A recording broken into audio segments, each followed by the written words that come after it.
আজ ছুটির দিনে সকাল সকাল বেরিয়ে পড়েছি বন্ধুদের সাথে ঘুরতে। তবে ঘুরতে এক্স্যাক্টলি কোথায় যাচ্ছি সেটা কিন্তু বলা একটু মুশকিল, কারণ আজকের জায়গাটা পুরোপুরি আননোন। আমরা প্রথমে যাই অমিতাভর বন্ধুর বাড়িতে, তারপর ওদের ফ্যামিলিকে আমাদের গাড়িতে নিয়ে একসাথে বেরিয়ে পড়ি সেই আননোন প্লেসের উদ্দেশ্যে। সাউথের যে কোনো জায়গাতে ঘুরতে গেলে, বিশেষ করে গ্রামের দিকে যদি তুমি ঘুরতে যাও, তাহলে একটাই প্রবলেম হয়, সেটা হচ্ছে ভাষার।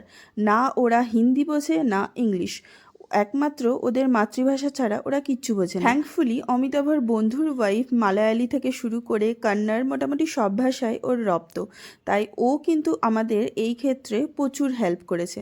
তো যাই হোক, আজকে আমরা বলতে পারো ওই হায়দ্রাবাদের দিকেই জায়গাটা, কিন্তু এক্স্যাক্ট লোকেশনটা আমি ঠিক এখানে বলতে পারবো না। সিনারিটা দেখে যতটা সুন্দর লাগছে, আদতে কিন্তু তার থেকেও জায়গাটা ভীষণই সুন্দর। আর এই রকম নিরিবিলি একটা জায়গাতে পিকনিক করতে এসে কিন্তু আমাদের বেশ ভালো লাগছিল। আমাদের আজকের মেনু ছিল বেশ সিম্পল, চটজলদি ম্যাগি। এবারের দিকটা ওরা পুরোপুরি অ্যারেঞ্জ করেছিল, তার জন্য আমাদের কোনো ঝক্কি পোহাতে হয়নি। আর এরকম একটা জায়গায় এসে অমিতাভ আর রিখিয়া তো সোজা পাহাড়ের ওপর ট্রেকিং করতে চলে গেল।